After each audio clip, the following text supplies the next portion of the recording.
on your radio between 10 and 12 midnight every Tuesday with WolfLikeRoss and my very good friend and colleague, Miss Cathy Malejane, otherwise known on the streets as Curious Cat. Good evening.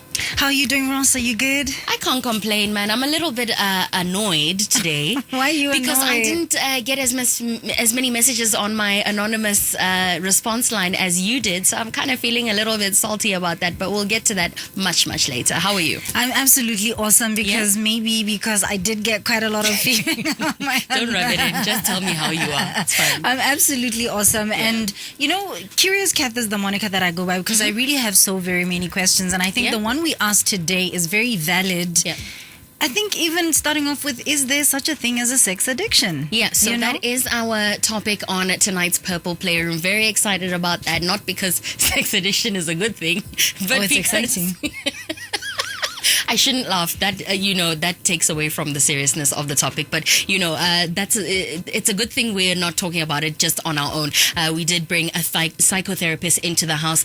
She's a mental health advocate. She runs her own practice, a private practice in Pakalane Gaborone, where she deals, with people both in person and over virtual therapy sessions, which I think is fantastic. Right? She's a former media personality. When we introduce her, you'll know exactly who we're talking about. She does hold a degree in psychology. And she transitioned into full-time practice in the year 2020. She does also specialize in cognitive behavioral therapy, what she really does is assist clients in dealing with things like depression, anxiety, phobias, and relationship challenges as well. So perfect person to be in studio with us to discuss this on the Purple Playroom. Let us welcome to you Mrs.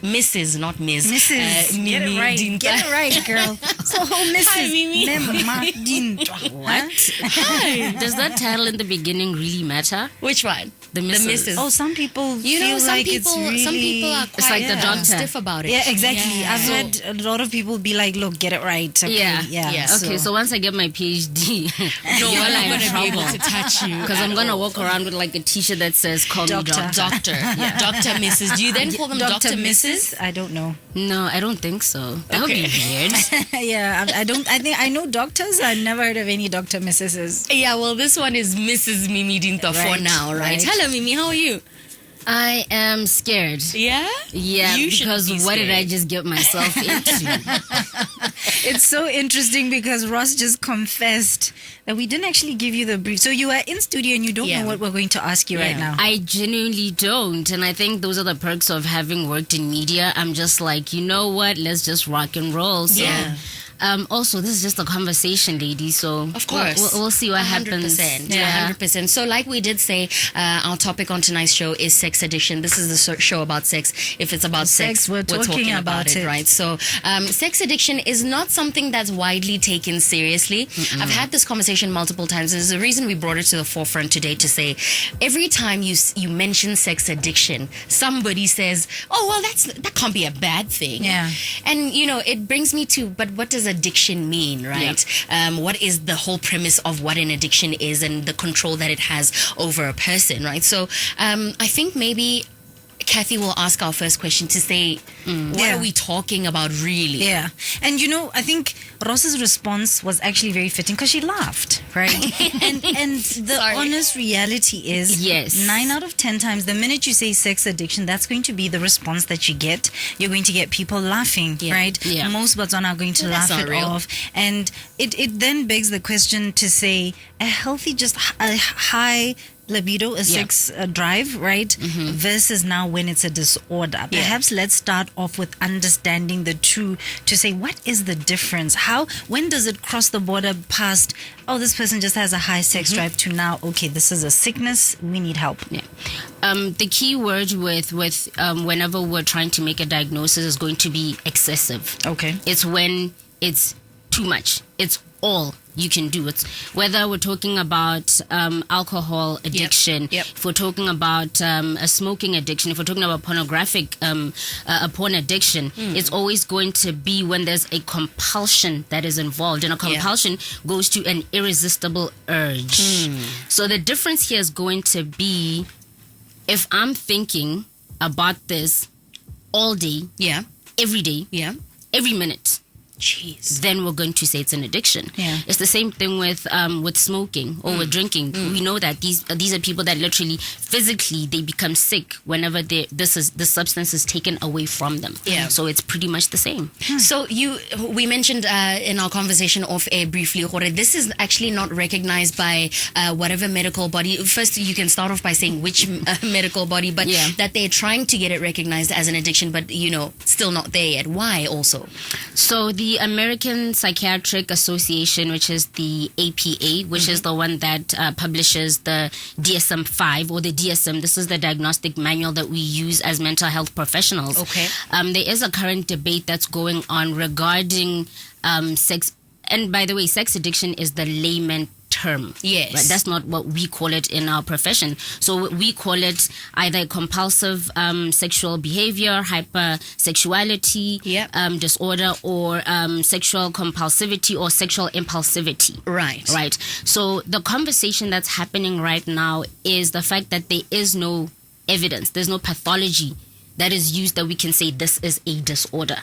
Jeez. But it is one of the key symptoms in a lot of the disorders, personality disorders that you may find in the DSM. So, or in, for instance, obsessive compulsive disorders, right, or any anxiety disorder. So that's where you might find the sexual impulsivity as a symptom, not as a standalone.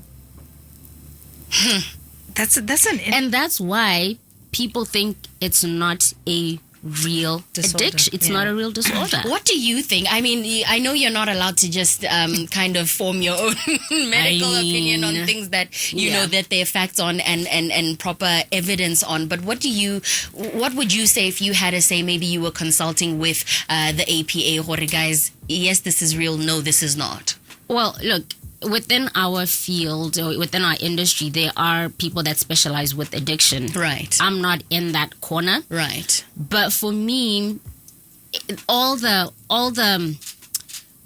fingers point to an addiction. If I'm looking at, because when you look at the DSM, we usually make a diagnosis if you're marking about 7 to 9 of the symptoms that or signs that are on the criteria. Okay. So if with the sexual impulsivity, if I have all these things or these checks and balances that are pointing towards it, why wouldn't I? Why would I categorize it as an addiction? Right. Yes.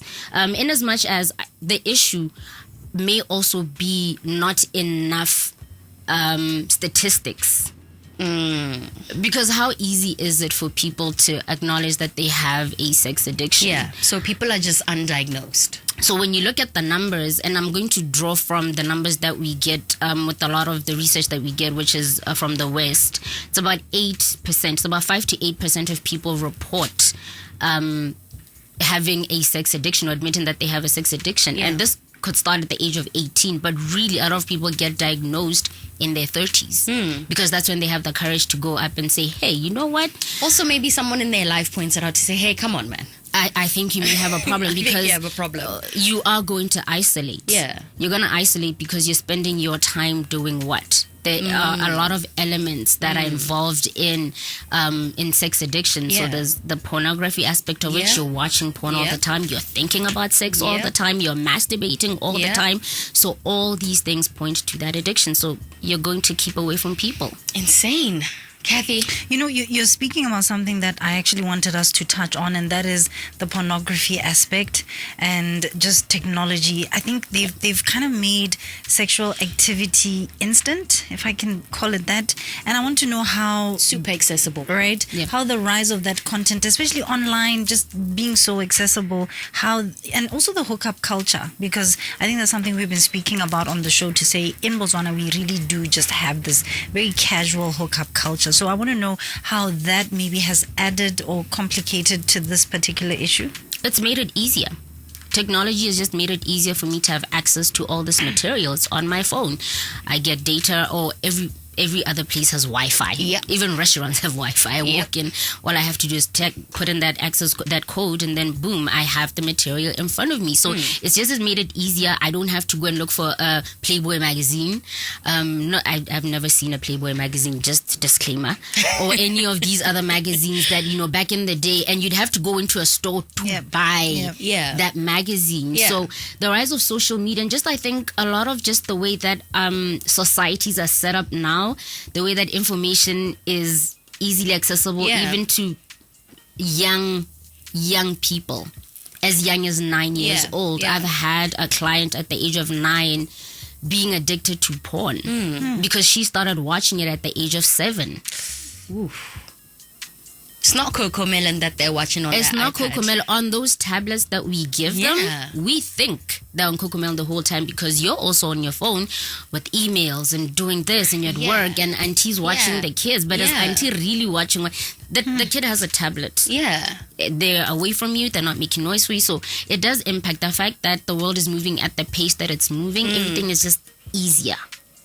You said something that I would like you to clarify a little bit, because you said excessive. Yes. And that was one of the responses I got from somebody who said, this is good, if it's natural, if the chemistry is good, then it should happen. At least they read it. Because I had asked the question, like, how often, is it... Can someone have sex? When does it cross, just what I asked you, when does it cross over into now an addiction versus just a high libido? And somebody said, no, as long as it's not excessive, maybe even every day will work. And I asked the question, which I want to pose to you now.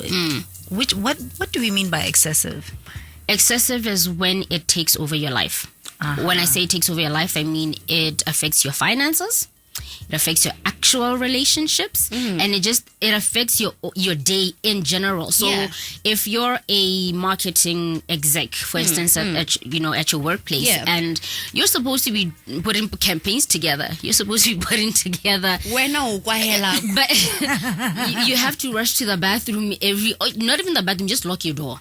And you're getting the stuff done in inappropriate 3 places. minutes or 2.5 minutes or a minute. So it's not, you're just being spontaneous, or you're just freaky like that. Also, you have an issue. Exactly. And it's not even just perhaps the masturbation aspect of it, but you're watching pictures, naked pictures, whether it's women, it's men and women you're together. Paying for the pornography. Exactly. I don't know, OnlyFans, subscriber. I think so. Yeah. You have to pay. So that money that I don't know these things. I'm just checking. You might have to know if a client walks into your office and says, "Hey, look." Exactly. So you're using your money and your resources as well to be able to kind of feed this urge, and it's uncontrollable. Like you're not satisfied. That is how you will know, man. This is not just a high libido. I need to see someone because I'm not getting enough. I'm not getting enough. Cathy, when it takes over your life. I think that needs to 100%. That is the key marker. That is genuinely when it starts to affect and seep into other areas of your life. 100%. Jeez, man. I did watch one time, when we speak about TV and how the stuff we watch on TV as kids, but I watched this show on MTV once when I was a kid, and this guy was addicted to porn so much that he couldn't even get a job, because all he would do is watch porn. He's literally on a bus, public transport, he's watching porn. When he gets to the job, he's not concentrating, he's watching porn. He locks himself in his room for days, he's watching porn. He's paying for the content, he's paying the live camera girls. It's crazy. So, I believe that when you start to see it seep into other areas of your life, then you have a problem. This is our conversation on tonight's Purple Playroom, all right? You are absolutely welcome to join our conversation, +267 3956 962 via WhatsApp. You can also join us on our online platforms, Cathy Malejane on all the platforms, as well as WolfLikeRoss on those. We do have an anonymous link up where you can respond to the question that we have asked you on there. We're in the studio with a psychotherapist, Mimi Dintwa, talking about when pleasure becomes a prison. We're navigating that very blurred line between healthy sexual expression and harmful compulsive behavior. 10:25, I'm not used to these times yet. 10:25 is your time on Gabs FM, Power to Engage Your World. We're going to take a short break and then be back on the other side of this. All right, good evening. Rock a party. MC Light and Missy Elliott on this one, bringing us to 10:30 on Gabs FM. Power to engage your world. You're back on the Purple Playroom. This is a show we host every single Tuesday between 10 p.m. and midnight. My name is Ross, and my co-host over there is named Cathy Malejane, otherwise known as Curious Cath. On this week's episode of the Purple Playroom, we're talking sex addiction. If you've just joined us, you are welcome to tap into our conversation via WhatsApp. We welcome you as well as via voice note on that same platform, +267 3956 962. And in studio with psychotherapist Mimi Dintwa, talking about this compulsive sexual behavioural disorder, right? That is what it is called in medical terms. Mimi, I want to know something. If there's somebody listening to our conversation right now and is curious, first of all, maybe feels like they might be suffering from this disorder, this compulsive disorder, and they are thinking, what are the ways you are going to help them? What are the questions you ask when this person walks into your office, or what are the things you are going to look for from them? Are they looking for an emotional escape? Are they looking for a dopamine release? Are they soothing trauma? What are you going to look for? Well, as a psychotherapist with cognitive behavioral therapy, I obviously am going to do, during our intake, ask a lot of questions. Yeah. So you have to be ready to be completely honest with me or any clinician that you're going to see. Yeah. Because that is the only way that I'm going to be able to make the right diagnosis. So I'm obviously going to ask about family. Okay. Because I need to understand maybe that there's a predisposition to addiction in your family. Oh. If there's a history. Right. So that's why the history part of that intake form is really important, because I need to understand that maybe we're dealing also with a medical issue. Then I can refer you to a psychiatrist, because then we have to, like you said, you're speaking about neurotransmitters there. Yeah. There has to be a test done to see if there's some sort of chemical imbalance in terms of your hormones, your neurotransmitters and all of that. So it is a process to get your diagnosis. We need to get the full history. I need to know your habits. So never lie to your therapist. Really lay it all out there, because I think we had this conversation once when we spoke about pornography addiction. You're not there to judge me. You could care less what I get up to, as long as we're getting to the root of the issue. 100%. And ultimately, you lying to anyone that you're seeing in terms, even just medical help, your doctor. When you hide things, I'm going to give you a misdiagnosis. Oof. And then there's no point. I'm going to be handing you over an intervention. I'm going to be giving you tools, or even getting medication from a psychiatrist that isn't for what is actually wrong with you. And then it's not going to treat it. It's not going to be controllable. And then we're back to step one. And it takes time. That's the thing about it. Any issues that you're having, any disorder that you're dealing with, or even personality disorders, you need to know that the treatment plan is a long-term plan. Right. There's no shortcuts. Who's more, and when you mention that, it makes me kind of want to ask you, especially in your practice as a psychotherapist, and not just where maybe porn addiction or sex addiction are concerned, but in general, when it comes to issues of mental health, who is more likely to walk into a psychotherapist's office? Is it a man or a woman? I mean, who's ready to bear it like that and say, hey, listen, let's take a wild guess. I think it's women. Who sneezes and then says, it's the woman. It's the women. It's easier. And I think it's just because of how we are wired as females. The fact that we're nurturers, we're more in tune and more aware of our well-being, physical and emotional, and all of it, right? Men, on the other hand, wired, programmed to provide and protect. Now, if I'm sick, I can't protect. So I'd rather be in denial that I am sick and can't do the one thing that I'm supposed to be doing. But then that's interesting, because when you really look up at it, our culture in Botswana actually, in a way, can I say, has this item of sexual conquest. Yes. And I want to know whether that also feeds into that. And unfortunately, the gender that tends to relate to or correspond with is the men. Is men. Yeah. Let's look at it biologically. Okay. Right. We'll link it to the cultural as well. What is a man's job is to, I don't know if I should even take it to the Bible because, hey, maybe you should. Let's go there. Right. When you look at Genesis and you look at what God said, human beings, what man should do. Yeah. He said we need to procreate, fill the earth and subdue it. Yes. Who has that seed? The seed, the man. So he's sowing. He's trying to sow his seed.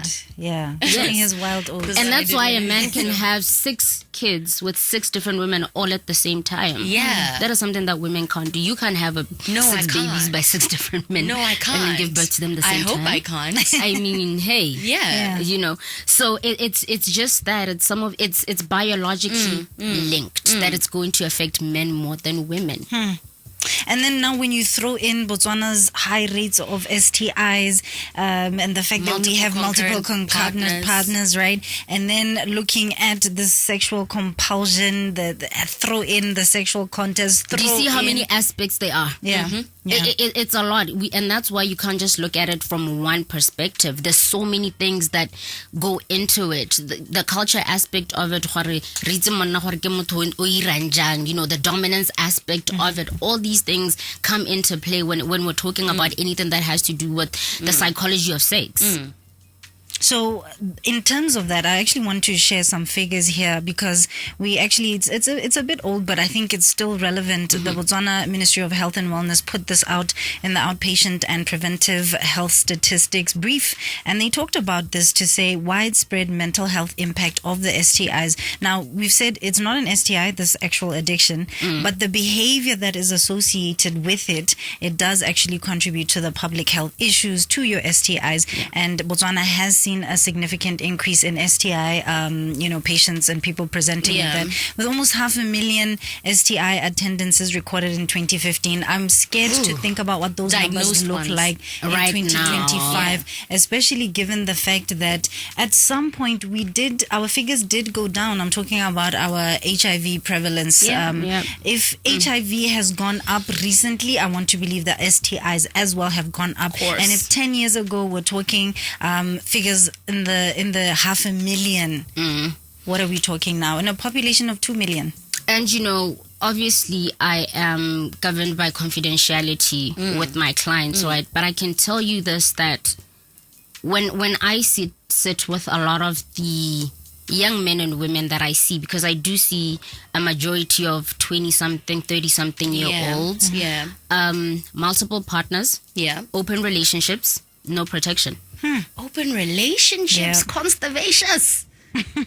So those numbers are, I'm scared to see what the numbers look like now in 2025. Also, with just the way that, like we spoke about this earlier on, and just the hookup culture. And we don't believe in marriage. We don't believe in relationship. I'm not monogamous. Love is not a thing anymore. My love is relationships are transactional. So how are we not going to have high numbers? But let's look at it this way, and I wanted to understand this because we've said this is actually a mental disorder, right? So I want us to actually maybe understand in terms of the framing, or perhaps the understanding of this actual addiction. Is it not oftentimes looked at as a moral failure, maybe something that we're not doing right, as opposed to an actual medical something that needs intervention? A mental disorder. And can it be cured while we're at it? Because is there help for it? Yeah, I think we'll get into what would you do, cognitive behavioral therapy, right? Yes. So please remind me of the first question. Just to say that is it that we are in a way misdiagnosing it and saying it's a moral failure instead of just an actual mental disorder? 100%. And it goes back to what I think Ross mentioned earlier on about the importance of, if you are feeling like, okay, this is a bit too much. All I do is think about sex. All I want to do is have sex. You know, all this material. It's important for you to get a diagnosis from a professional. Not from IMDb. That one. You know, because what's IMDb? No. That's the movie one. WebMD. WebMD. Yes. This is where people look. and this is the thing about technology that sometimes I'm like, you know, all of us can go in there and I can punch in all my symptoms and it'll give me a diagnosis. Oh, you mean Dr. Google? Okay. Yes, And ma'am, Chat Dr. Google and ChatGPT. That one. Yes. You know, going in and being and self-diagnosing, it's not going to help you. You need to sit down with a professional and who's going to be able to explain to you exactly what is going on and for you to understand why it is going on. The why of everything is important because your healing lies in the why. You know what? And I think that's the perfect segue into the next question, Mimi, here to say, how could a person possibly arrive at this kind of cognitive, you know, or rather compulsive sexual behavioral disorder? How can a person, you know, maybe experience a trauma that leads them there, a sexual trauma as a child? What are the possible avenues that could take us down that road? Because, you know, like I said earlier on, when it comes to the APA and the DSM-5, is obviously us figuring out what the causes of this could be. Like you're saying, is it a trauma response? Is it because someone was introduced to porn at a young age? Is it because someone was sexually abused? There's all of that. There's also things like head injuries. You know, someone. So trauma. This is the brain. Brain trauma. So when you say trauma, people usually think about, oh, my father left me when I was young. No. Physical trauma. A physical trauma, a car accident. You were pushed down a swing. Because don't forget that this is the brain. And these are neurological pathways.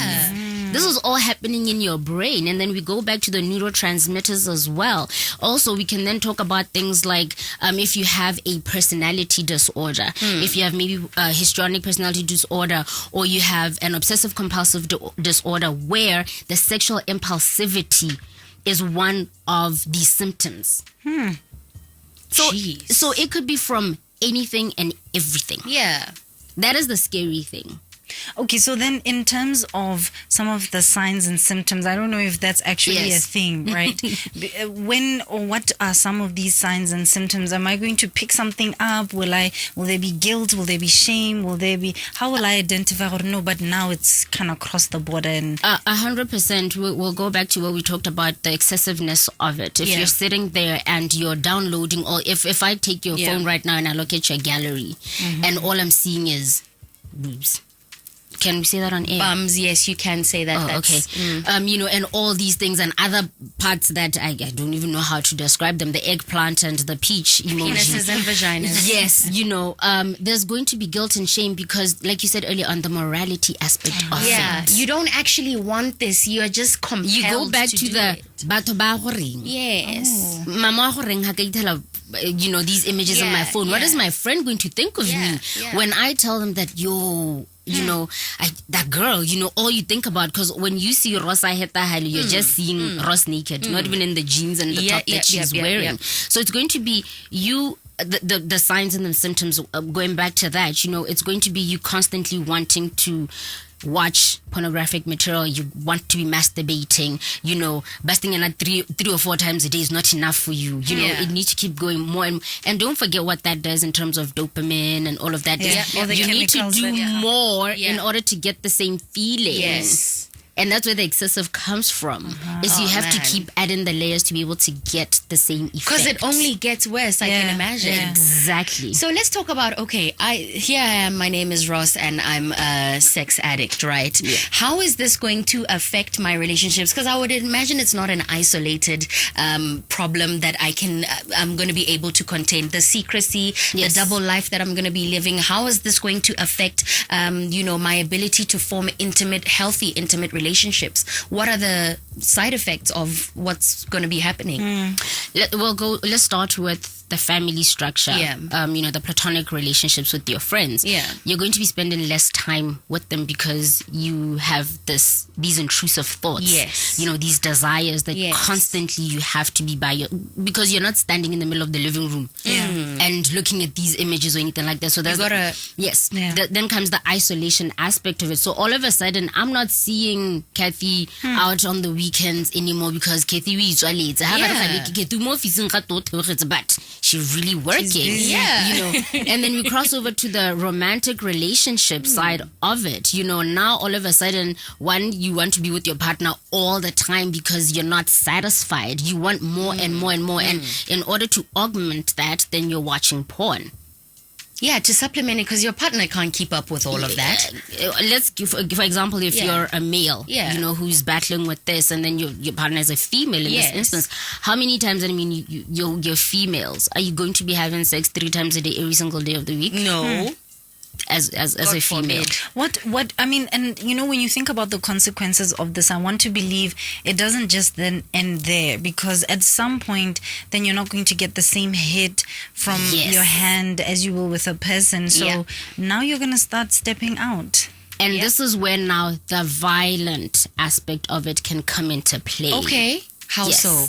In terms of if you're not getting enough now, you're standing, you're out, because also there's an element of you may need substances for you to be able to be brave enough or to get that courage for you to do that, which means where you're going to go, you're going to go outside where you have access to these things. There's the lights, there's the music, there's all of this. And I'm please don't quote me on this. I am not saying that rapists are people that are suffering from addiction of some sort, but it may lead to that because you're constantly needing to feed that urge. And in constantly needing to, I think you touched on this briefly earlier, but maybe we can expand on it.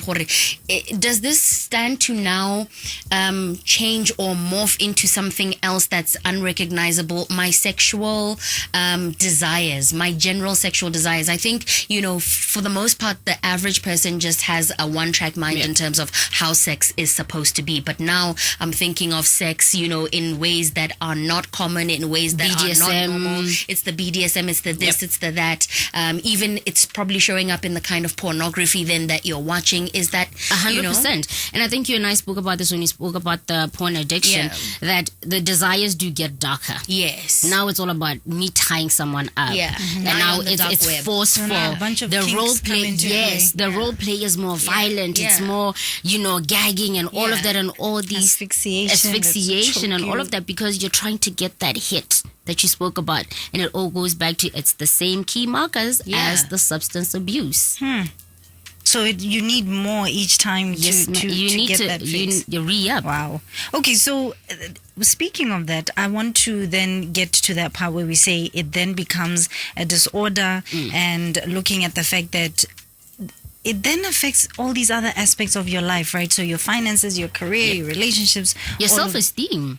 Oh, How so? Your self-esteem, because you spend a lot of time by yourself, and then it goes back to the shame and the guilt that you feel. That strips away how you feel about exactly. Wow. So it feeds off of that okay, I'm not like everybody else. Why do I feel this way? You start looking at yourself a bit more inwardly in terms of there's something wrong with me, but I can't stop. So let me bring this question. I asked it just now, and I think we did say you work a lot with cognitive behavioral therapy. Yes, ma'am. So somebody comes in, they have a sex disorder. I think we've spoken a little bit about some of the ways that you'll be able to pick up something's not amazing here. What are the ways? And I love what you said, actually, because you said, look, I don't care what you present with. For me, it's the root cause. It's about treating you. Exactly. The root. And I loved it because you gave examples of what that root cause could be. It could just be, you're more prone to addictions in your family. You could have had some sort of trauma, and not necessarily only emotional, but physical as well. All of those, I want to believe, are some of the root causes. So take me through what a treatment for this particular disorder would look like. The treatment is going to be, like I say, cognitive behavioral therapy comprises of talk therapy. Okay. So we're going to talk about this. We're going to understand it. In the talking, we're trying to understand what is going on, right? And then we're going to go through tools that are going to help you alleviate. Now, this is the hard part. Yeah. With any addiction, it's really difficult. We'll speak of going cold turkey.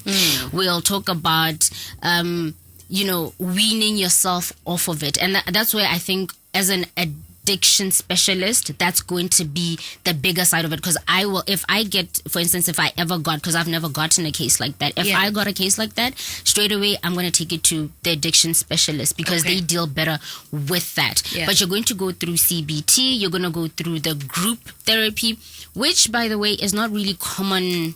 I was actually that was going to be my next question, to say, what is the benefit of a group? It's a support group. No, they're called support groups. It's the fact that you understand that you're not on your own. You're not alone. There's relatability. So the guilt, the shame aspect of it, it lessens, because now you're like, oh, guys,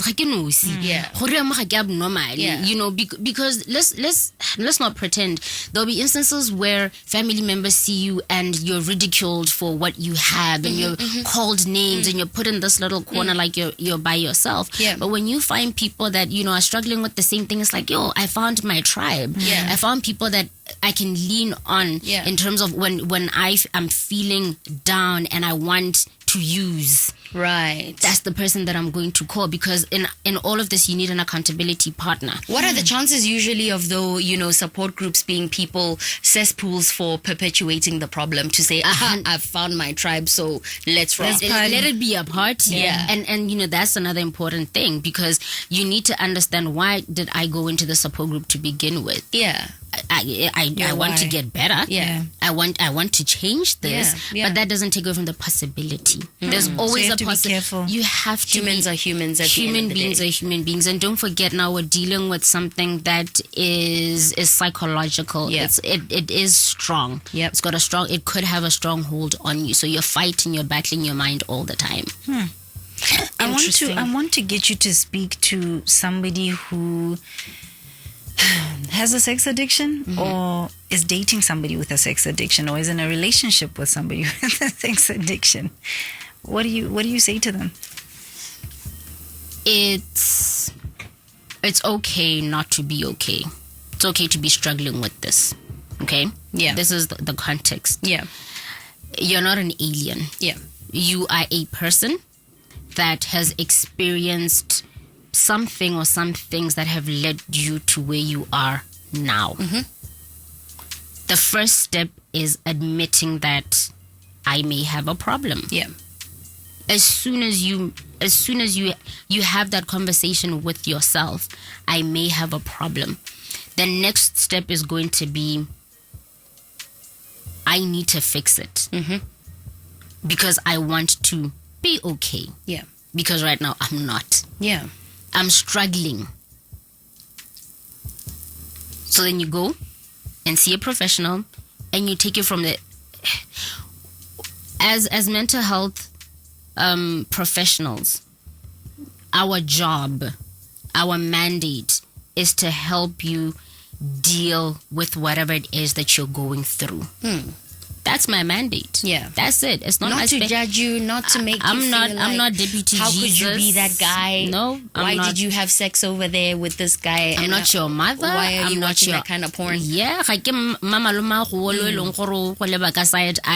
That's not my job. We're gonna sign a confidentiality agreement. We're gonna sit down. We're gonna figure out what's happening, and I'm going to use whatever resources I have available to help you. You just need to avail yourself. And tell the truth. And tell the truth about your sexual compulsion. 10:53 is your time on Gabs FM, powered to engage your world. If you're just tuning into this conversation and it's a little, it's going a little left for you, it's because we're talking about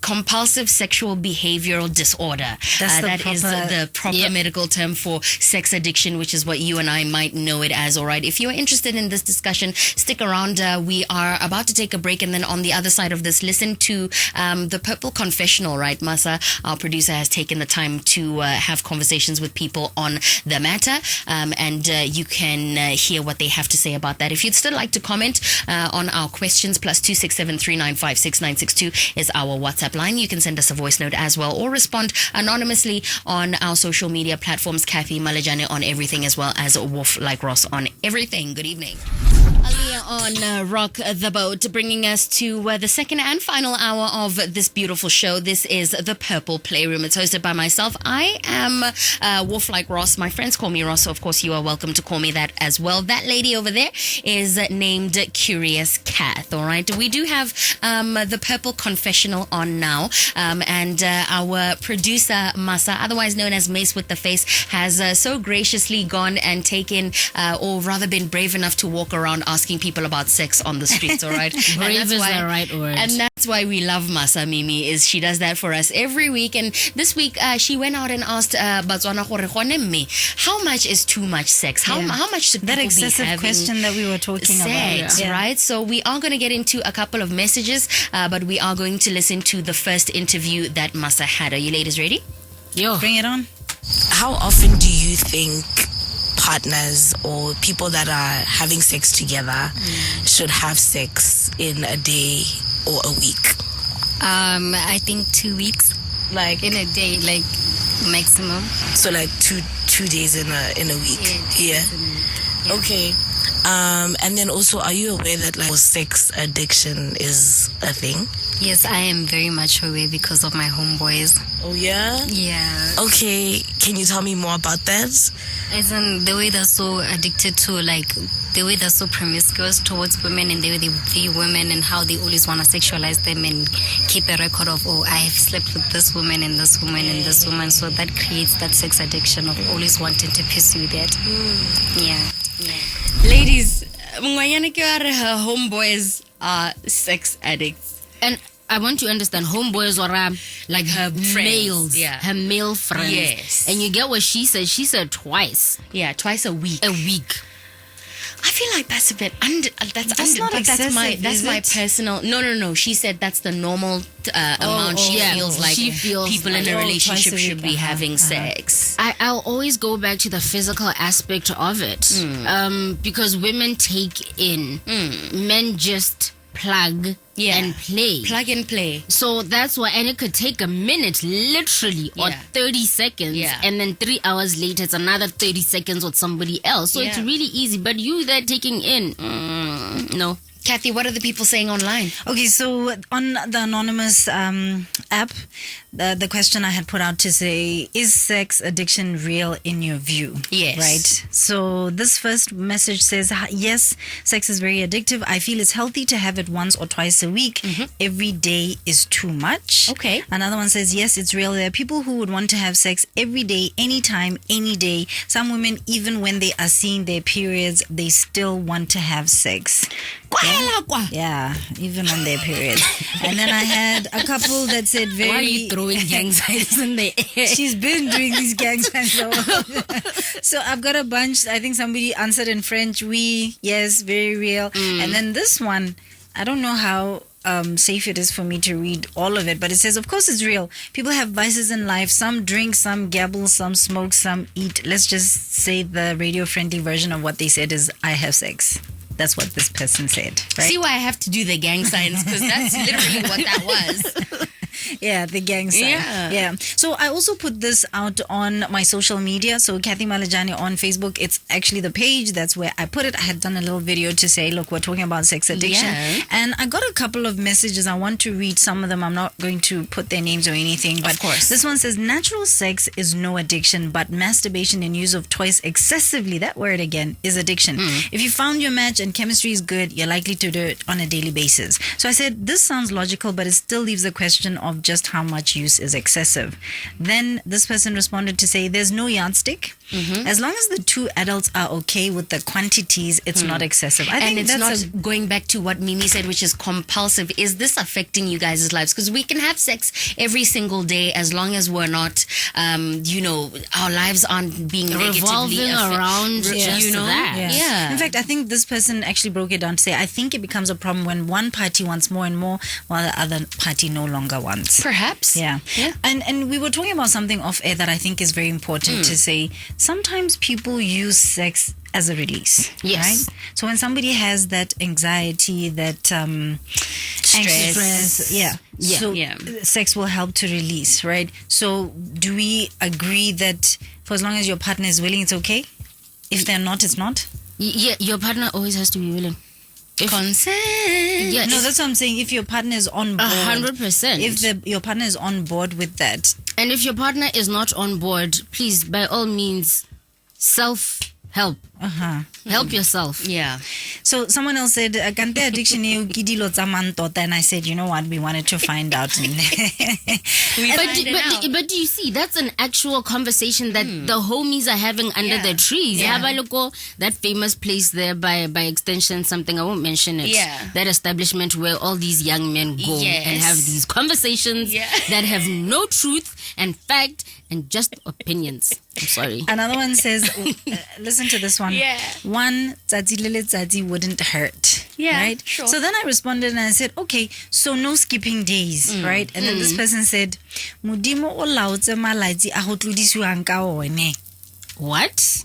Yeah. So there's only, wait, the day that God rested. Yeah, On the seventh day. Yes, clear. There's actually a scripture that talks about how a woman's body belongs to her husband. Which scripture is that At one? any point, I don't know. If you Google the scripture that talks about a woman belonging to her husband. I think that's one of the most misinterpreted I know verses in the Bible. So I don't actually, and I'm not saying this to support but I have seen it being used, right? Yeah. Abused in this way. 100%. Because it says something along the lines of, as a wife, you literally cannot say no to your husband unless you guys have agreed to come into a time of fasting. And correct me if I'm wrong here, Cathy. I think there's a law about that as well, where you can, as a man, you can take your wife Yeah.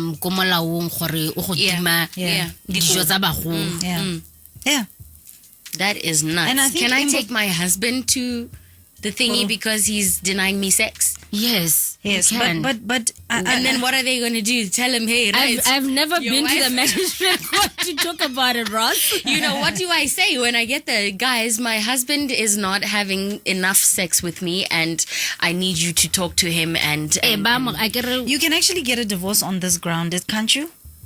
I think so. Ooh, yeah, probably. I think you can actually, because they denied you your conjugal rights. Yes. That's the correct words. How can they prove it? And by the way, that scripture is 1 Corinthians 7:4. The wife's body does not belong to her alone, but also to her husband. In the same way, the husband's body does not belong to him alone, but also to his wife. Okay. I think what that law is trying to do or protect is to protect the marriage itself. Because if then what am I going to do? I'm going to go look for it outside. Yeah. And once it's emotional, it's like a weapon. You're using it as So if I'm getting it from outside, now I'm bringing a third party into this lineal of ours, and which is another problem for the law. Exactly. So I think it's just trying to make sure, guys, let's protect this little unit that we have, but we have to be on the same page, I guess, with your partner when it comes to issues of sex. Yeah. Let's listen to another interview that Masa had on the streets in the Purple Confessional. This is what people had to say about how much sex is enough and how much is too much. So how often in a day or week do you think that partners or people that are having sex together should have sex? Honestly, I'd say it depends on the context. Like for couples who live apart, let's say one stays in here, one stays in another place, I'll say 2 or 3 times a week. Sometimes people work jobs, whatnot. But if y'all are staying together, I'd say 5-6 times a week. Okay. Okay. I hear that. And do you know that sexual addiction is, a thing, or sex addiction? Yes, it is. Sexual addiction is a real thing, because I have seen people go around and sleep with people that they absolutely have no interest in, and are just for the sake of getting a nut. Could they chase that high that just comes with that sexual environment, I think it is very much true. You know, that's really crazy about that. And she's right about that. That's what an addiction could probably, that compulsive sexual disorder can probably do to you, is now you're just having sex with randoms. These are people that you don't know. And that probably feeds into the guilt aspect of it and the self-esteem aspect of it. Morally, this is not who I want to be. I don't know that person. I don't know where they come from. I don't know where they are spiritually, because a lot of people believe that sex is a spiritual exchange, right? I believe that personally in my own capacity, right? Yeah. So after doing that, it's because you're so strongly led by this compulsion that you did it anyway. Only after do you come to your senses a little bit for that brief time, and you're like, oh no, I probably shouldn't have done that, right? Mimi's laughing. What do they call it again? They call it a post-nut what? Clarity. Post-nut clarity. Exactly. So very interesting. Some of the responses and it'll beat you every time, right? Some of the responses that I got on in terms of how often is enough and how much might be too much. Somebody said 4 days a week, right? Mm-hmm. And this is a married person, so that sounds decent. That's fine. Mimi side-eyeing that one as well. Four. Is that too little? It's too Don't say it out loud. Somebody's listening. Okay, no, we'll shelf that one. Somebody says 2 times a day, 4 to 5 times a week. That person is not married. This person doesn't have a job. This person doesn't go to work.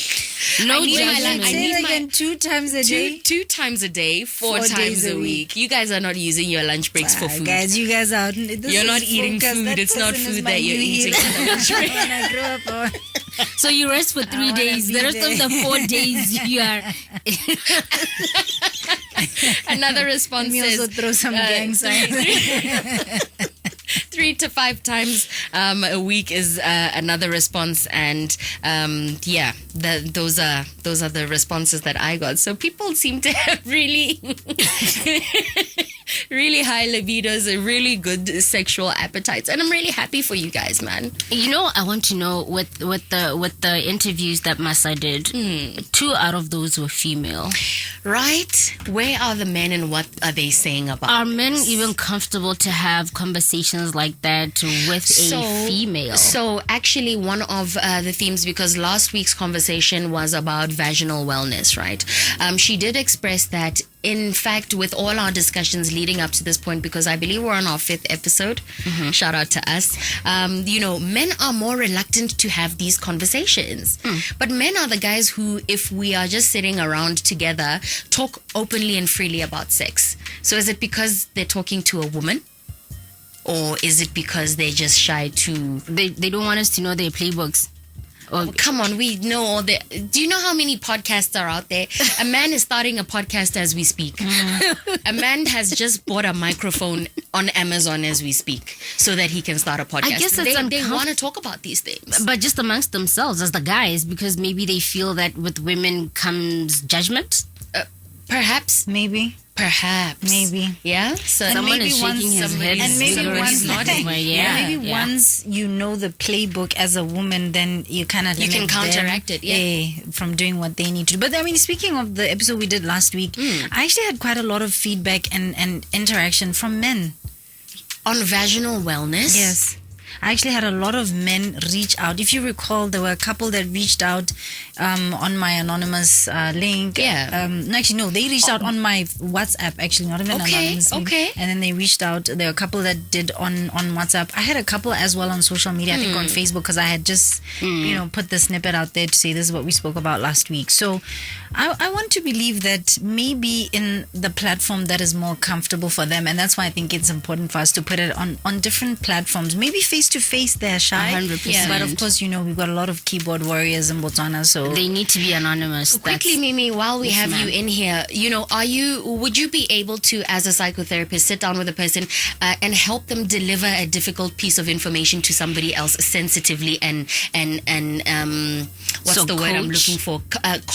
Productively and, So last week, for instance, let me give you some context. Okay. Is last week we asked the guys, okay, since the topic today is vaginal wellness, right? Yes. If you are with your partner intimately and you discover there's a smell I don't quite recognize that's not always there, and it's drifting to the side of foul odor. Yeah. What do I say? Do I even say anything? And how do I broach that conversation? 100%. So would you be able to tell somebody right now how to maybe bring that up? Confrontation is not conflict. Yeah. Confrontation is harelwe. Yeah. Even if they get defensive Even about if it. they're going to get defensive because you've just pointed out a vice. Yeah. And not just any vice. It's Yeah. like an intimate vice, right? But what you need to understand is that until you address it, it's going to continue to be a problem. We're very good at avoidance. It's part of our culture. It's deeply entrenched in our culture as Botswana. Yeah. We sweep things under the rug. We don't talk about that. Yeah, hey, dude, but when it starts affecting the quality of your relationship, this is where you need to sit down with your person and say, babe, Yeah. I don't want you to take this in any way, but I'm kind of worried because every time I want to pleasure you in this way, there's an issue. Yeah. Have you seen a doctor? Would you like us to see a doctor? Right. Us. Right. What can we? Not you. Not you. Because when you say you are then pushing her all the way or him to that corner to say, yo, that's your problem. Yeah. I'm not part of it. I'm just now receiving this and I don't like it anymore. But every single time when you're dealing with any relationship issues, it should be what should we do? So when we bring it then to the context of, somebody possibly suffering from a sex addiction and it's your partner, is that how you broach the subject to say, I've noticed the porn is getting out of control. Yes. I'm noticing your search history on the internet, saying all of this. How do we broach the subject without them feeling judged? 100%. It's the we aspect of it because there's inclusion there. So there's no shame, there's no guilt, there's no I'm alone in this. Yeah. Oh, this person wants to help me with this. Even though you are kind of shocked at the behavior, maybe you are judging them. 100%. Maybe bring it down a notch so that you can talk about it. So more empathetically. when you're having that conversation is important, where you're having that conversation is important, and the tone is important. Yeah. Do not have this conversation via text. Okay. What about somebody who would argue that that's how I'm going to make sure that I get everything out without getting Do you know how many judgment. voices I can read that text then? That one text that you're sending I me. can take it out of context. I can read that. I can read it in a voice that speaks to my insecurity. Yeah. That speaks of I can my project. self-esteem, of my confidence, of my trauma. So I'm not going to read it the way that you intended it to come out. That's why even when you're fighting with your partner, you don't have the conversation via text. You sit down, you have a conversation. Yeah. You wait until everybody is in the right frame of mind. You don't have the conversations when emotions are high, because when emotions are high, everybody protects themselves. This is an animalistic instinct. Yeah. As a human being. As a human being, you have two brains. You have your animalistic instinct and you have your humanistic instinct brain. Yeah. So whenever you are faced with fear, this is where the flight or fight or freeze come into play. That animal comes out. So that's why it's really important for you to have a conversation when everybody's emotions are at simmered. Because as soon as Ross says to me, oh, Mimi, you're gonna say that to me. Gang signs in the air. Defense. Exactly. And it's not gonna go anywhere. And that's why we can have the same conversation over and over again, and it's not changing because we keep having that conversation at the wrong time.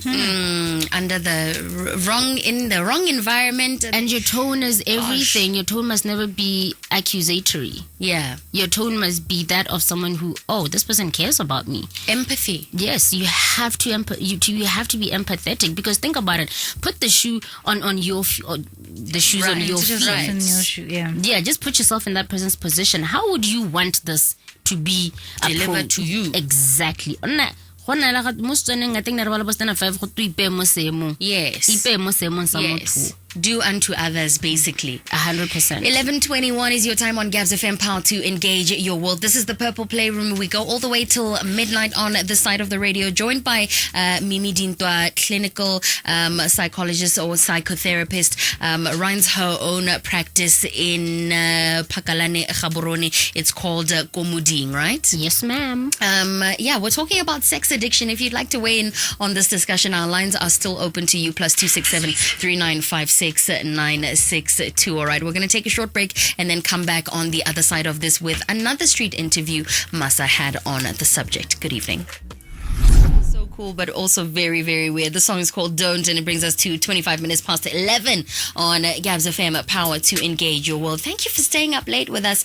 We appreciate you. The conversation is that good, all right? You're welcome to join it. +267 3956 962. This is the Purple Playroom, ladies and gents. It's hosted by myself. My name is Ross, and my good friend and colleague, Miss Cathy Malejane, otherwise known as Curious Cathy. She's not the only one who's curious. So is Masa, our producer, otherwise known as Mace with the Face, and she is brazen. She will walk up to you on the street. By the way, please be prepared for that now that we have the Purple Playroom. If, you know, a young, sweet-faced lady walks up to you and you think, oh, is she about to sell me cookies? No, she's about to talk. She's about to ask me about sex. She's about to ask you about your vagina. She's about to ask you about erectile dysfunction. And, you know, if it's anything like this week, she will ask you about sex addiction. All right, here's another conversation that she had. How often do you think that people in a relationship or partners, people that are having sex together, should have sex baking or like in a day? In a week, I would say 3. And then, do you know what sexual addiction is? I mean, we as humans are entitled to opinions, so my own definition of sex addiction is maybe when like you frequently do it to an extent that even when you like go like 5 hours, 6 hours without having sex, it's like you know what I mean, you gotta get active. Yes. Right, we finally heard from a guy. And shame. Did you hear how nervous he that poor man is? When you do, because he's just he really wants to say the right thing. But you know, the gem in there was, you know, he understands so because he said maybe 3-4 times a week is probably normal if it were up to him. But he did also say, when, you know, Masa asked him, do you understand that sexual or sex addiction is an actual real thing, and, you know, what's your opinion of what it might look like? He said, no, if you also, you know, basically reiterating what we've said throughout this conversation, if you are finding it hard to operate and to function without the sex, you know, hours go by since your last sexual encounter and you want to get back into the bed, maybe you might consider that you have a problem, right? Yeah, definitely. And I actually want to share something that some of the messages or rather a conversation that I had. Please. And I love the fact that this is an elderly person who spoke to me about this. So I had put it on my status as well to say, you know, is there such a thing as sex addiction, right?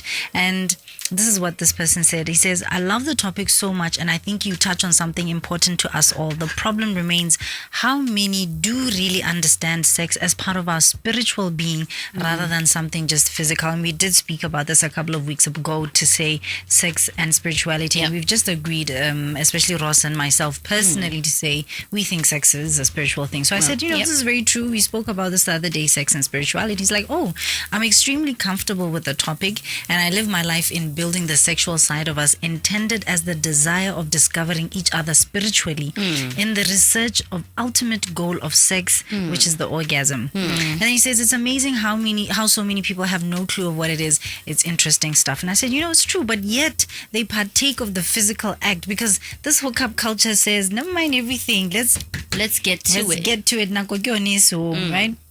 And then he just talks about, it's a complex topic, mainly because of the common misconceptions that surround it. So I loved that feedback. I loved that interaction. So once again, thank you to all of you. We had quite a lot of responses on social media. A lot of people were reaching out, even on my WhatsApp as well. A lot of people did so anonymously, which, I think felt a bit safer for them as well. Yeah, and there's no way of knowing now if those were men or women. I'm very interested in the contrast in that. And one day I want us to possibly have a conversation about the way our libidos change as we grow older, as men and as women. Are we sometimes at different points of the spectrum? Am I going to reach a time where my libido is extremely high and my partner's isn't, or vice versa? Mimi, you're laughing at this. But it's a real because thing that I people almost have just to said, wait, isn't it worry already about. high? But I was like, how? Then it's going to be like, how would I know that? And then that just that's a rabbit and then hole. it's gonna It's just gonna be it's gonna be a rabbit hole. But do you know anything about that in terms of how libidos change in men and women at different stages? And if I come to a point where how does one strike balance? And I think I'll ask you both this: is how do you think one strikes balance between what a season my partner might be going through versus the season that I'm going through? Who do we satisfy? Where do we find the balance? Definitely our libidos, men versus women, they change with age, with all these, premenopausal these days. Yes, there's so many factors. I don't have exactly at the age in terms of age ranges where it's highest for men, it's highest for women. I know it's at different times. Jeez, could it all just be the same so that we're like on the same level? Life wouldn't be exciting, Ross. We wouldn't have the purple room if it was, because then that's why we wouldn't have these conversations. But I personally think that lifestyle plays a big part of it. And I think if people are intentional, you can actually get to a point where there's balance. Yeah. Because things like working out will make sure you have a high libido, right? So if you and your partner are intentional about working out, I think that just kind of solves a lot of problems. Just your lifestyle choices, if you just wake up every morning and you're both going to work out, then chances are you're both going to have quite a high libido. Making a gang signs. So I really think some of these things, yes, life can do that to you. Yeah. But there are ways around it. And also looking at food, I think food, just lifestyle, right? Your food, your working out, those two, and getting rest. Yeah. If you put genuine rest, right? Not the rest the way you are resting, but you're running errands. Yeah. It's not rest. Yeah. I don't know why you're giving side eyes, but no, I'm just saying. I get a guy, but I'm resting. That's but true. I while I'm doing the laundry, 100%. So you're not actually resting. Can you please rest? Can you actually rest? Yeah. You know what? I have faith in myself. It's been 15 years. I've never taken a festive season off. I am doing that this year. For the first time this year? 15 years. Look Since at I got you. Man, I be taking unpaid days. Like, I'm not afraid to, No, I haven't. I haven't. And every festive, like, if you look at the people who've come to Gabs FM, I've trained 9 out of 10 of them. Because you're here. Because I'm here for the festive season. Please actually go off, satisfy your appetites, all of them, for sleep, for other things. So, please. When are you having the conversation about orgasms?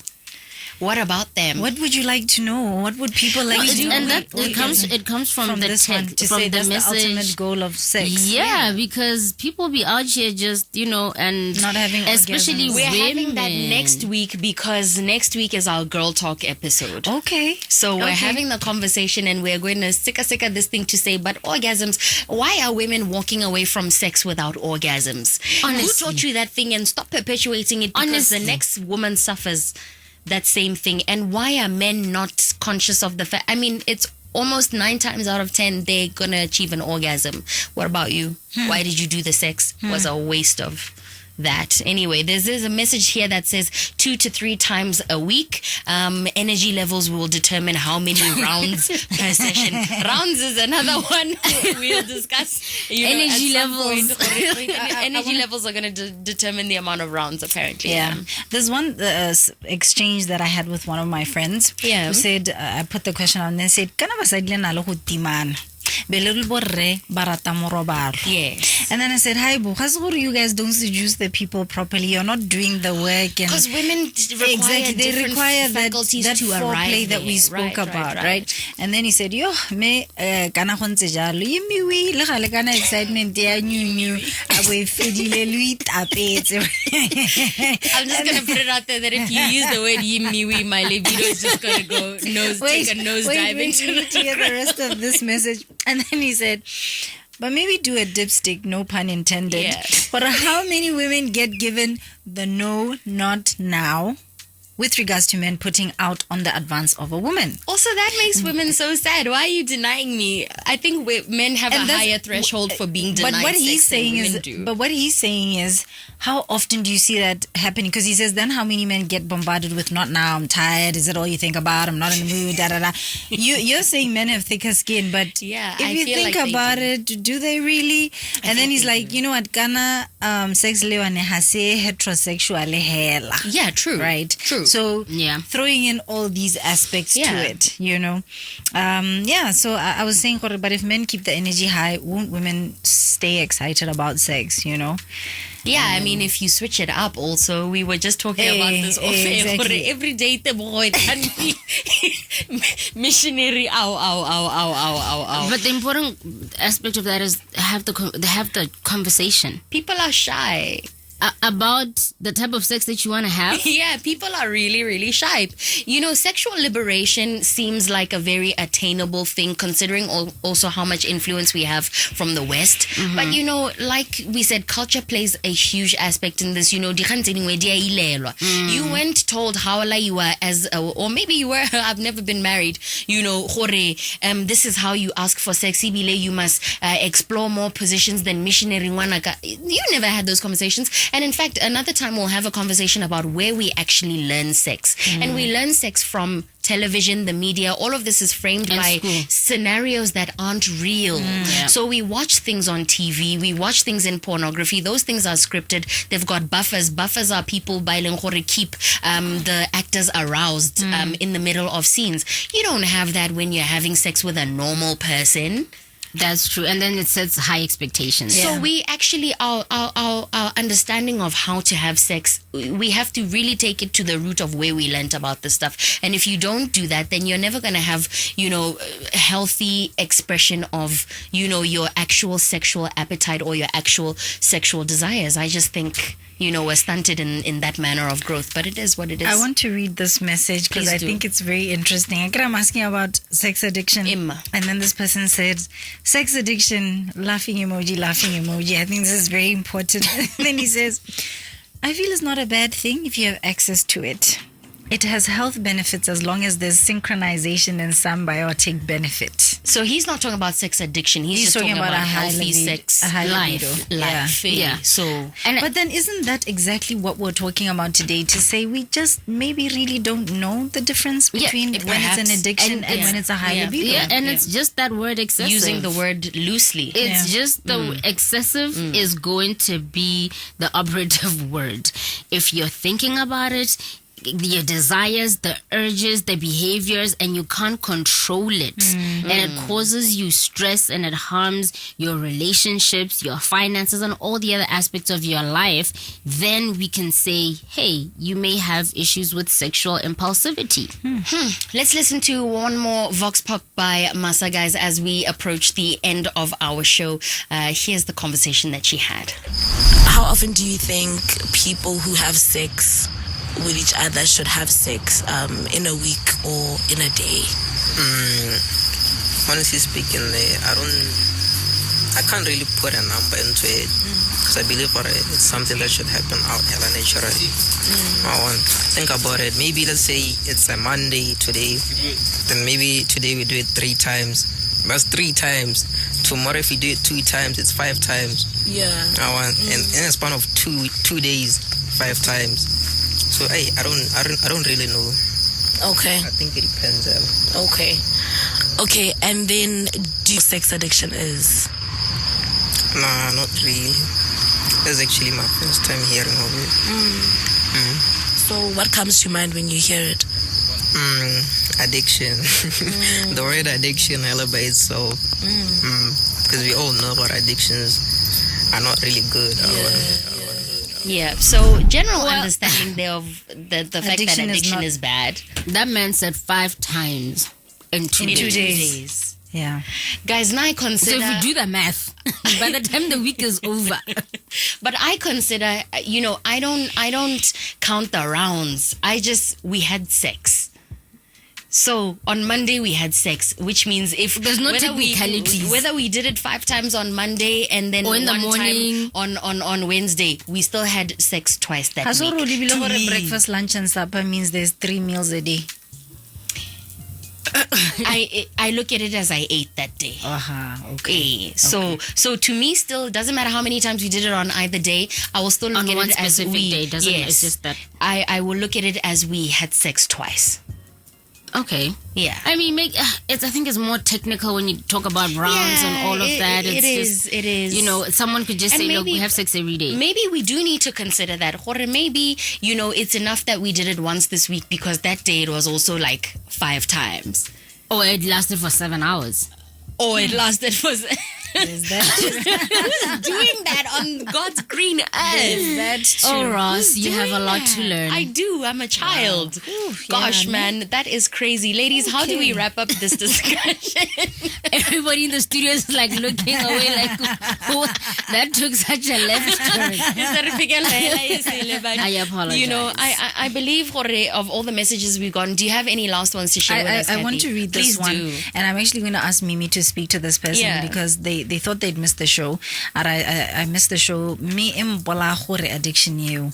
Hare ke nne ke sekame mosadi daily. So this person hopefully has tuned in. Speak to them. And I hope just from that text saying daily, I would assume he just means like once a day, or like Ross is saying 3 rounds a day every day. But does it occupy his mind? Are his desires distracting? Is he masturbating? Is he watching porn all the time?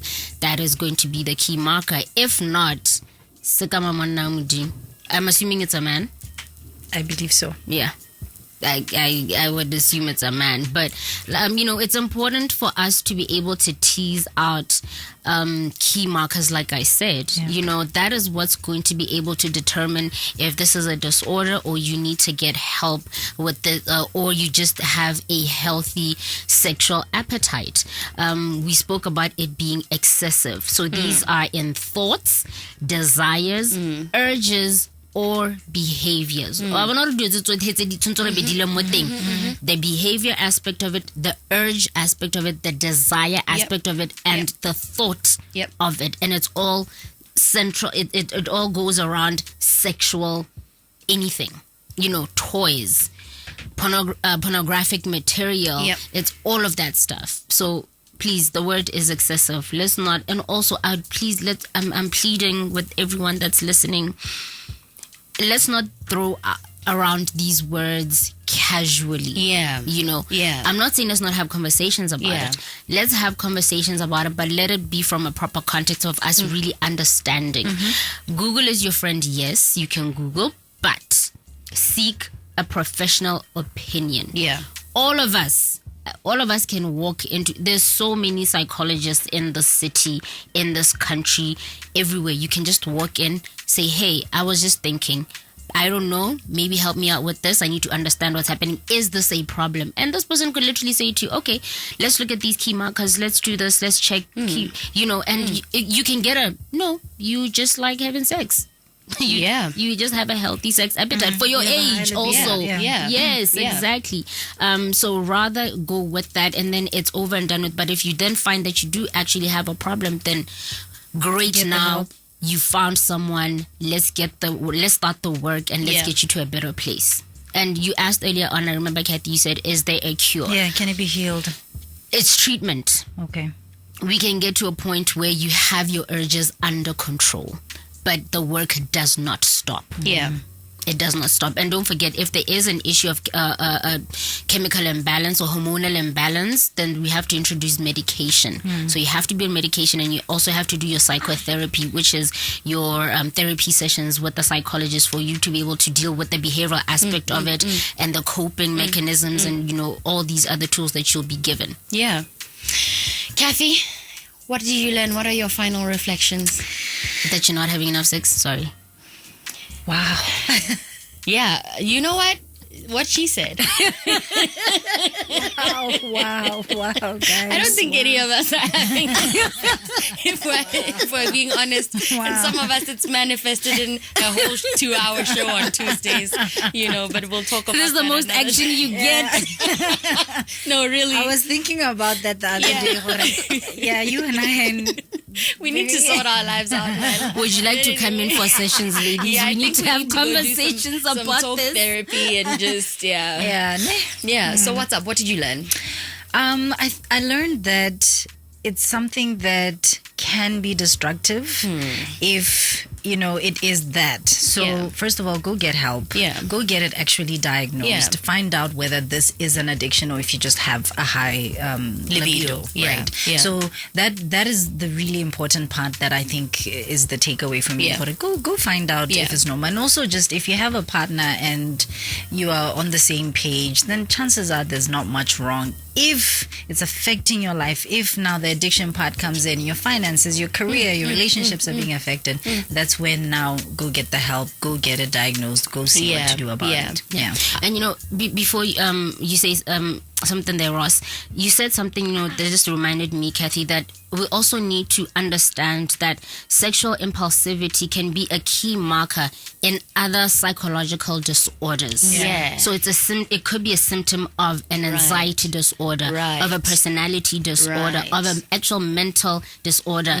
So you need to be able to get that, because once you're in that office, we may realize that there's a bigger problem. This is just a symptom of something bigger.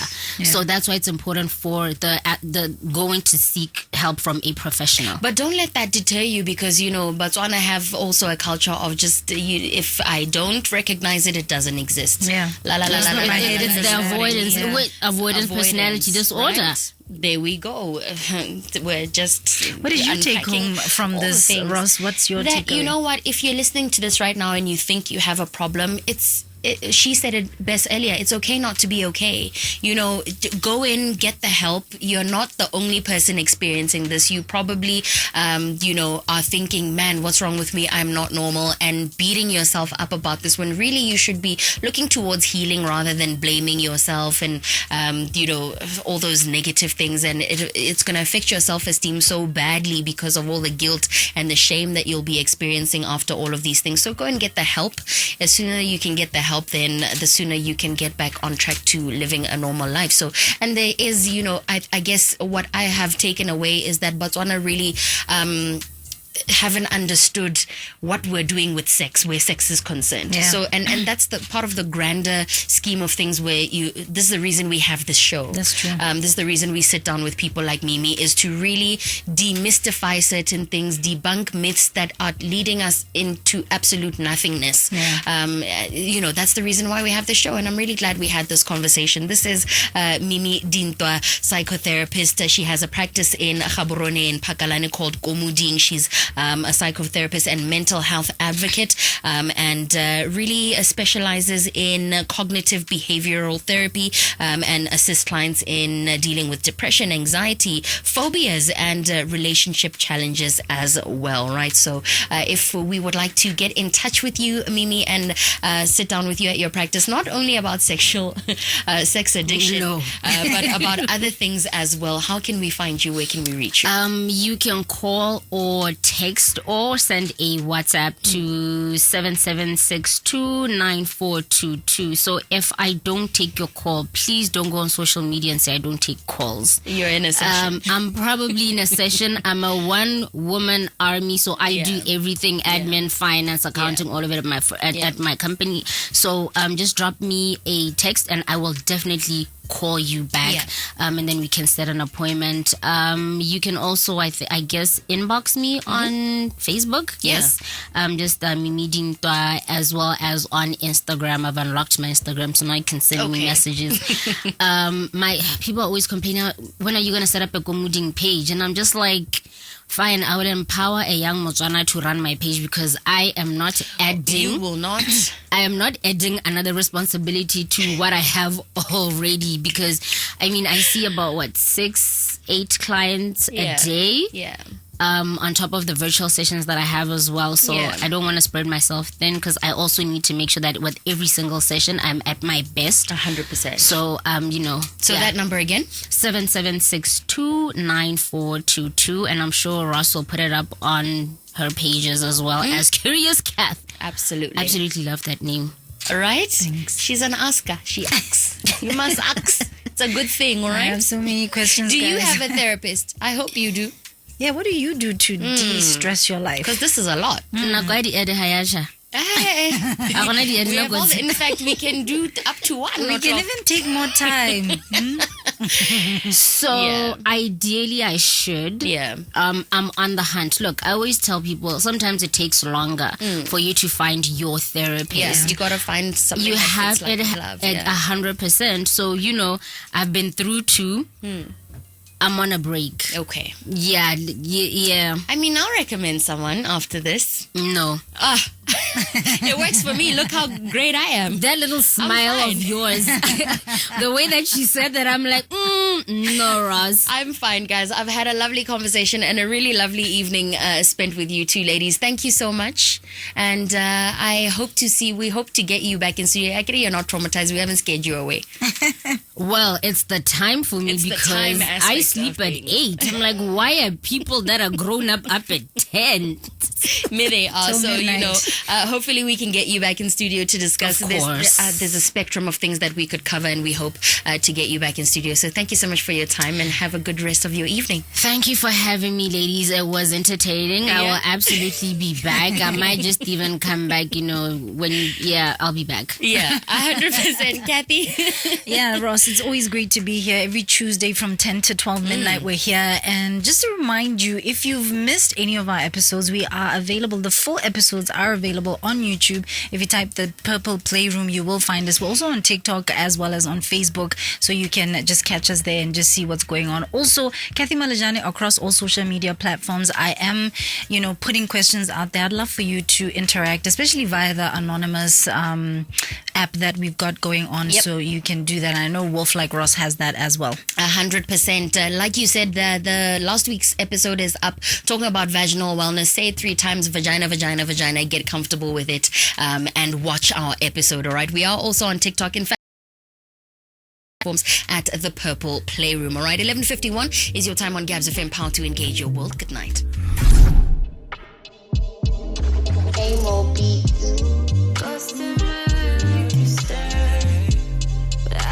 That's just status, 'cause goes to make you stay.